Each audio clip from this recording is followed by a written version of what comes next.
Right then, everyone. So, some good points of the history of everything from Dave there, definitely. Myself, I became involved in this before the soya came to the UK. It was a soya milk producer in the UK, actually, Clamel Foods, that got me involved. Adrian Ling and his father Arthur, who lifetime vegan society people. They're excellent people. Anyway, there was a scare on soya, on baby formula, and my son was taking it at the time. And I mean, I wouldn't dream of it now, but I didn't know anything about phthalates or endocrine disrupting chemicals or anything like that in those days. But anyway, I rang Clamel about this scare, and Cow and Gate had removed some of their infant formula. And it turned out it was phthalates that were the problem. They'd got into the product. So anyway, I rang Adrian Ling and I spoke about it for a while, and he said, "Well, have you heard about Monsanto?" You know, so well, I knew the name, but then he told me about all the plans for bringing all their unregulated GM soya to the UK. So I was working on it then all that summer before Christmas '96 when it first came, and so I was starting to become organised before most people were involved. So anyway, now the Vegan Society invited me to their AGM. The first or second, no, I think it was the first week in December in '96, and it was at the Conway Hall, which is an amazing place. And I was a vegan, but I wasn't a member of their society. So as I went in, Arthur Ling kind of slipped me 20 quid and told me to join the society, you see. So you know, and invited me in. So anyway, in order to be able to ask a question, you had to be a member. So anyway, I went to the front and asked a question. And that question was, the week before I'd been given a statement by the Vegetarian Society, right, about the use of the rennet. GM rennet began to be used, and they'd gone along with it up until that point. And this statement was actually saying that they were advising their members not to consume anything that had any GM product in it, and it was a major change by the Vegetarian Society, who were probably 100 times bigger than the Vegan Society, by the way. Anyway, I read out this statement from the Veggie Society to all the vegans. So the vegans are up like this, and they were roaring and shouting, and talk about, I really pressed the button with them all. Anyway, at the end of it, somebody came up to me. I'd never met this guy before, and he slipped me a bit of paper, and he said there's to be an emergency debate in Parliament on Friday the 13th, '96. If you want to attend, you might be surprised. So anyway, what I'd done in the intervening time, I'd contacted Tony Benn actually, and it was the week that the soya came into the UK first. Now, they'd simultaneously launched ships to come into 5 or 6 different ports at the same time. The first one actually came into Barcelona, and Greenpeace were out to meet them in their inflatables and stuff, and there were shots fired in Barcelona. Greenpeace were fired on in Barcelona. So this is one of my kind of points of complaint to Tony Benn. So anyway, at the same time it came into Liverpool. Is he your MP? No. No, I don't know. Maybe, I don't know. I'm a socialist. Well, you know, I've got a lot of socialist history. And Ben just appeared to be the person to approach. So anyway, when I went into Parliament on Friday the 13th, to me this was a massive issue. It was about the quality of our food for maybe forever, right? How many people do you think were in the Parliament? It wasn't actually a debate, it was parliamentary questions. There was 3. There was the Speaker, there was Angela Browning, the Minister of Agriculture, and there was Colin Pictall from yeah. Lancashire West. Yeah, that was because we were on to him. Ah, well, I sure, there sure. then. Yeah. And, you know, to be honest, I got my own debate in Parliament because all the questions that I put to Tony Benn, he was putting to Angela Browning, right? So, but they knew I was coming. I mean, I got strip shirts 3 times to get into the, you know, the balcony upstairs. They took my pen off me. I've never I was still moaning about that an hour later, you know.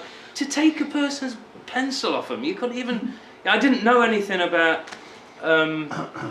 what's there's a continuous... Lansard. And I didn't know about Lansard, so I could go home and just look it up, you see. Eventually I found that out. And so it's in Lansard and stuff. So anyway, then I came out of there. This was the day before this was on the Friday the 13th. Now Friday the 14th, it was the Liverpool striking dockers who were marching from Speaker's Corner to the Conway Hall for their Christmas, money raisings there. So I rang them and I told them what I was into. I asked if they'd let me up and have a word on the stage and stuff. Oh yeah, mate, no problem. You come along. You'll be there, no problem. Anyway, I got there and they wouldn't let me near the place. You know, they kept kind of pushing me back. And I rang Michael actually. I don't know if you can remember this. I'd never seen you or spoken to you, but the Natural Law Party had told me about it, and I'd read some of your articles too. Anyway, Michael agreed to come along and speak. And so anyway, the organisers, they started getting, you know, shirty about it. They didn't want it, and they were saying, look, this is for the Liverpool lads.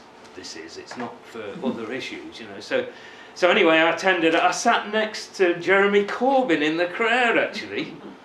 And, they made a lot of Jeremy, they did, because he'd done a lot for the miners, for the dockers, sorry, not the miners. And then this thing all kind of evolved. It came into the country, and it went into every food product. 2/3 of food products overnight. There were no regulations anywhere in the world over it. So we started to organise. So I've been in touch with Jim Thomas at Greenpeace, and he told me about Ricarda. And just before Christmas, they rang to say that we were going to have a meeting of a new group. So if I'd like to come along, I'd be welcome. So I went down there, and it was January '97. It was the Battle Centre, which was part of the old St Pancras, before it was all redeveloped and stuff, and a sustainable place. And so we all met there and stuff, and that's where it started for me. So now what I went into with it all was, obviously labelling was a big thing, and most of the people who came into the campaign early on were trying to press Europe and press their MPs to get some kind of regulation on the subject, right? Myself, I went more into finding out where all the trial sites were. That was my thing. So I got the external release register, and it took me about 2 months to get that off them, right, which is supposed to be freely available to everyone. And the first thing I realised, it wasn't regulating or controlling anything really. It was just a hodgepodge of misinformation, lies, stuff to throw you off a scent or whatever. So anyway, it wasn't in columns. It was just in quarter-page pieces and very general information: who the company were holding the trial, what the trial consisted of. Now, at any time, you could ring up the day before you were going to plant, and you could change the field to another field if you wanted, as long as you rang up the Department of Environment and told them, right? There was nothing on there about where the trial exactly was. So, now when I went through it all, I found 2 four-figure grid references on the external release. So it kind of clicked my mind, and I thought, hold on, what about six-figure grid references? And why is it they're only on 2 of them instead of... There was 319 of these things, by the way, so that's how deeply rooted it was across the country. It was in every part of the country, over 319 trial sites. So then I got on to the Department of the Environment, and this was before DEFRA had been even created. This was while the Tories were still in, before Blair won the election and stuff. So anyway, so I made it my thing to try and find out where all these trial sites were. So I kept on and on and on at them. And luckily, over one holiday period, I rang and I spoke to the director of the office. And he was on holiday and stuff, and he'd just come in to pick some things up and things. And you know, and I got to talk to him man to man, you see. So he said, "Well, what's all the problem? Why are you so concerned?" You know. So I said, "Well, I've got fields at the bottom of my garden. My kids will be playing in those fields at some stage during the year, and I want to know that nothing in those fields are going to threaten my children's health." I said, "Are you a father yourself?" He said, "I am actually." I said, "Ah, good, right." So I said, "Well, do you think I've got a right as a parent to ask those questions of you?" He said, "Well, you can ask all day, mate." He says, "I'm not telling you to answer them, right?" So I said, "Right then." Anyway, that week, Jack Cunningham, the science minister, had turned around and he said, "Look, we're not taking any sides over this issue. We're completely unbiased. We're going to tell you both sides of everything. We want to be completely transparent." I'm sure you've heard that word before. So I cited that to the gentleman on the phone. I said, "Look, the science minister the other day said he wants total transparency about this. He's not going to take sides. He wants the public to be informed, and he wants the public to make a decision about it." Right. So anyway, so I said, "Tell me, how do I find..." and I started to talk about the six-figure grid references there. He didn't want to talk about that kind of stuff at all, right? So, you know, I kind of I pointed out that there was a 4-figure grid reference on there, but not the 6-figure, right? And it was on 2 of the applications, right? It had been removed off all the others, obviously. So I said, "Well, tell me then, if I want to know if that field at the bottom of my garden has got a GM crop in it, tell me how I go about that." He said, "No problem." It says, "Go to your nearest Department of the Environment office." I said, "Great stuff. Whereabouts is that for me?" "Edgbaston," which is 70 miles away from home, right? So, great stuff. I said, "And what do I do when I get there?" He said, "Well, you ask for the application." I said, "Oh, brilliant. Do you mind telling me what the average length of an application is?" "Oh, 1,000 pages. I said, "Brilliant. Right, so I've got to travel down from there. I've got to go to an office hours. I've got to do 1,000 pages of reading, right?" And he said, and I said, "Where will this six-figure grid reference be?" He said, "It will be within the application." Great stuff, mate. Right. So I said, "Well, I've looked on the external release, and there's 319 of these, right? So you're telling me I've got 300? I've got a good bit of reading to do, mate." He says, "You have, right?" So I said, "Well, look, I put it to you as a father, right, that you could get that information in a minute if you wanted to." Right. He said, "Well, you can put to me anything you want, mate." He says, "I'm not going to admit that." I said, "Well, I put it to you that you can, right? And I put it to you that you're not being transparent in any way, shape or form by asking me to travel so far, read so much, you know, to get so little." Right. So anyway, he says, "Well, when you put it like that, we're not being that transparent, are we?" I said, "Not at all, right?" So anyway, so I got a commitment off the man that he'd do something about that, right? It took me 3 months of ringing, and I never spoke to the guy again, right? I spoke to his underlings when I rang back, but I kept saying, "Pass the message on, please, to..." Is Mr. Smith, his name was, John Smith, right? Which I don't know to this day if it's a fictional name or not, right? But anyway, it took weeks later. Anyway, brown envelope drops through the door, floppy disk, right? And I said, "And if you're sending something, make sure it's for a Mac," I said, "because I don't use PCs. I've got no time for PCs." And it was on a floppy disk for a Mac. So he remembered me, right? So I stuck it in, fired it up. Every single GM test site in the country, 319 of them, every one with a 6-figure grid reference at the side of it, right? So that took me all of about 20 minutes to get worldwide, right? So I sent it in all directions everywhere, and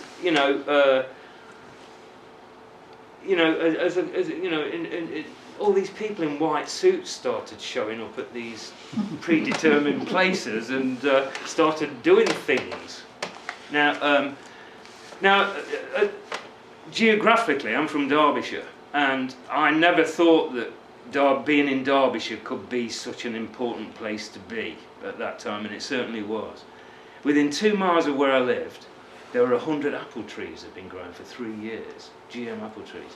It was the first permanent GM site in the world, in Derbyshire. Bees flying distance from my house, right? So, I found this on this external release register. Huh, what's coming off, right? So I went up to the college, right? And friends of mine had been at the college because they were doing organic courses there and stuff. So anyway, I went bang, bang, bang, bang. I went to see the principal, and I let him know plain and straight what I thought about these GM apples that have been growing for 3 years in this place, right? Hidden away in this external release register. So I told my friends about it. I told quite a few people about it actually. In fact, sorry to interrupt you, but that's been yeah. All right. Yeah. Just so. So just let me finish this bit. So in fact, I flashed it around a lot at the big gene gathering, and there was quite a few people interested in it, right? So anyway, a few months later, my partner's Irish. She was pregnant and she was having a baby. So we went to Ireland for the birth, you see. And this was Christmas '97. So what happened when we were in Ireland, while we were away over the Christmas holiday, some wise person went into Broomfield College, right? And what they did was they ring-barked 100 apple trees below ground level, right? And then carefully covered it all up with soil and went away. So by the time... So our child was born on the 27th of January, so I came back to England the first week of February. Bang, bang, bang, bang. Soon, I'd only been in 5 minutes. Bang, bang. Special branch at the door, right? Well, there was a local policeman that I knew, a friend of mine. He was on the drug squad, and he brought this chap with him who didn't say a word, right? So they wanted to know where I'd been. I said, well, mate, I've got a good alibi and all right, but I didn't tell him that at the time. So, he said, right, he said, well, I want you to know that you're chief suspect on this, and that currently we're thinking of bringing charges in the region of over £100,000 worth of criminal damage against whoever's done this, right? So I said, well, it's not me, right? So he went away, and actually, I saw him in the pub with this mate who knew him a couple of months later, and he came up. And he grabbed my hand and he wouldn't stop shaking it. Right? He says, I think you're doing a great job. I says, well, thank you. He says, and I hope you're going to keep on doing it. I said, I will, I promise. Sorry, I'll pass. And so that was that. And a couple of, reasons there why being in Derbyshire isn't such a bad idea. And the best of it was, I went back about a year later, and I signed on to the HND organic course. And the principal of the college nearly fell off his chair when he saw me walking in to sign up. And he never spoke to me in the 3 years I was there, right? I just freaked him out completely. That and the fact that the college were £2 million in debt, and Derby University, through Monsanto, had paid for all the trial to pay off the debt that the college were in. So that was the reason it was where it was, And the thing was, Bob Starling, Bill Stein, that's it, from Organic Growers, right? He came to do the organic registration. The Soil Association inspection. No, he was with Organic. He wasn't with the Soil Association then. He was with. Anyway, he went, and I walked past the polytunnel where he was with the head of the course site, and he was roaring his head off at him. It turned out that this trial site was less than 50 yards from organic land. Organic land had been there for 3 years. Like, today, that would bring down the regulator, it would bring down a government potentially, you know, but at that time they were getting away with murder, literally. Okay, so, thanks Dave. Yeah. Yeah.